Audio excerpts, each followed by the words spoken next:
And welcome to FLIX Daily News for May 3rd, 2012. I'm your host, Israel Anderson. Wow, this guy, Newt Gingrich, just dropped out of the race.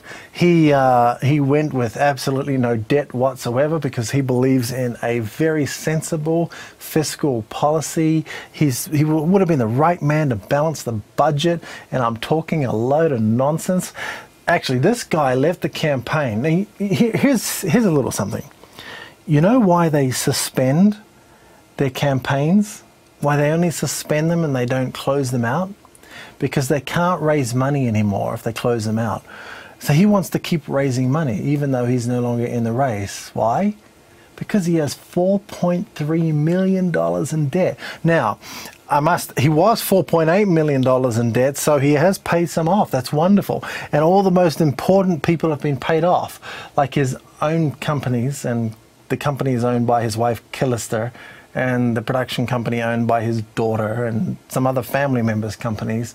They've all been paid off, so don't worry. Nepotism is working great. Keep it all in the family. I can't believe that anybody actually wanted to vote for this guy. What a rascal. What a rascal.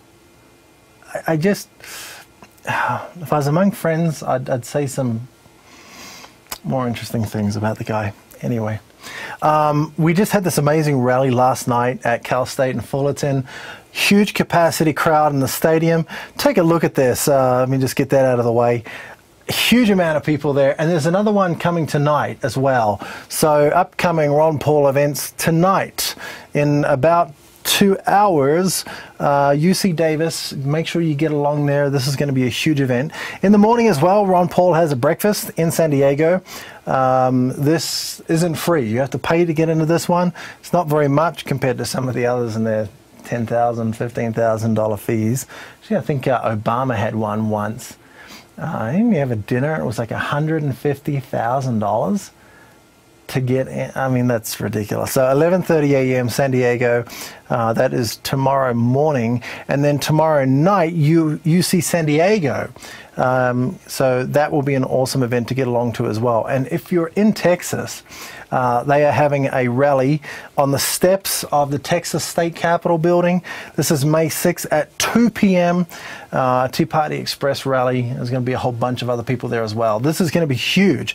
So if you're in Texas, get along. This is going to be absolutely amazing.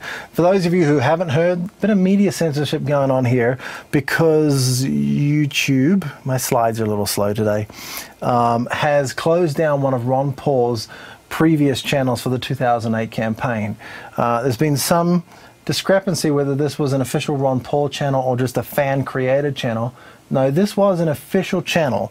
This was the official channel. It had all of the campaign videos for the last campaign on it, and there's some really good ones there that we linked to, and now they're all broken. Unless you use Ron Paul FLIX, because we've gone and fixed them all. So you can check it out. I'm sure, well, I'm not sure, but I'm pretty sure that eventually YouTube is going to put this back online and we'll be okay. I sure hope so. Delegate update. Let's just fly through this. This is what we had on the last show. So just really quickly, Alaska 25%, but we've got the party chair, vice chair, secretary, and treasurer. In Massachusetts, 59%, and in Oklahoma, 60%, and in Louisiana, 74%. Now, some people have said, Israel, this is not a state convention. These are not figures from the state convention. These are from the county conventions, and these people are going to state. I know. But when you've got 74% of the delegates going to the state convention, we're going to win. So it doesn't really matter. In fact, we're probably going to end up with more than 74% of the delegates out of the state convention. This is absolutely incredible. But do you know what this all means? We now have at least five wins.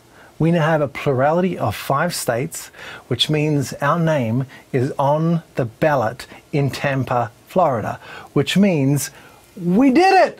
We win. So some have said we can't get on the ballot unless we have a plurality of 5 states. We've got that now. It's all going to happen. We're going to go to Tampa. We are going to have so many delegates and stealth delegates. This is a really doable, absolutely doable thing. Go and look at the previous video where I talk about what Warren G. Harding did if you still have doubts. I'm not saying this is a sure thing. You know, I'm a realist. What are our chances? Hey, they're not that great, but oh, they're high enough that I want to pour everything in my being into doing this, because if there is any chance of us being able to do this, then we should be putting absolutely 100% into everything we are doing to try and do it. Makes sense, right? We can win the nomination. It's, you know, as Doug Weed and Jesse Benton have said, is it likely? No, it's not likely. But is the possibility there? Yes. Is the probability there? I would say we are moving into probable territory right now. So let's keep at it. It's not going to be simple. This is not going to be a cakewalk, but we can do it. And we'll talk a little more later about what the delegates can do at the convention, but there's a lot of delegates that are stealth delegates. They're Ron Paul supporters that are bound to Romney or Santorum or Newt Gingrich. What happens with them? Well, they can abstain. They can actually abstain their vote on the first round. Now, there's some discrepancy about that, and I'm working with some people to try and get to the bottom of it. And I don't think we'll ever get to the bottom of it, because really, it really matters on what happens on the House floor, the rules that are created at that time, because they will elect a party chairman, and they will then have this rule-making session where everything is up in the air, and they can really kind of almost do whatever they want. But the great thing is, I think we will be there with more than 50% of the delegates in total. What that means is that when they try to pass rules, we can stop them from putting through bad rules. And I really do believe we can win the nomination. That is a total mathematical possibility. So that's on the cards. All right, volunteering opportunities. Neil Schloss in New Jersey is still looking for people to come and help in New Jersey. Please freeze the frame there, grab those details. Ron Paul is also looking for people in Texas. So if you are in Texas or you want to go there and spend the summer in Texas, please get down there. It is absolutely crucial that we win this state. We have to win Texas. If we win Texas, I believe the momentum of winning such a huge state can enable us to win California, which is also, as you know, a massive state. So there you go. By the way, I told you the other day I'm from New Zealand. A lot of people commented, California is about the same size as the entire country of New Zealand. Interesting little factoid for you there. Legislation updates, some more exciting 10th Amendment kind of news. South Carolina is considering, it hasn't gone to the House yet, but it's called H4128, and it's a sound money bill. And this bill goes further than any other sound money bill I've ever seen a state do, because not only do they want to make gold and silver coin legal tender, which it should be because the Constitution allows for that. In fact, it says only that can be legal tender. But they want to establish a committee for the adoption of an alternate form of currency. And I looked into the bill, and what this would be a state currency backed by gold. This is profound. Imagine going to South Carolina and going into a store and seeing in the cash register they have their, you know, Federal Reserve notes or South Carolina. I mean, if you're a South Carolinian, you want the South Carolina money. You don't want the Federal Reserve notes. Ron Paul talks about how the Federal Reserve will eventually die. This is how. This is exactly how. If you are in South Carolina, contact your representatives and senators in the state and tell them H412 is a bill you want to see passed. All right? So ask them to co-sponsor that bill. CISPR passed the House. Contact the Congress there. Mozilla, who make Firefox, just came on board opposing this about time. EFF has a page up here. You can find the URL there. This does work. Some people were not typing this in correctly. Someone had CRISPR. It's not CRISPR, it's CISPR. Do that. Make sure you contact them. And these are our pictures of the day. This one is amazing. Leonardo da Vinci. Nothing strengthens authority so much as silence.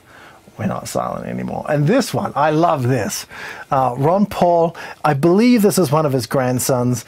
Don't know why else he'd be wearing a Ron Paul shirt. So that's absolutely just wonderful. What a man. He's just so humble. It would be so wonderful to have a president like that.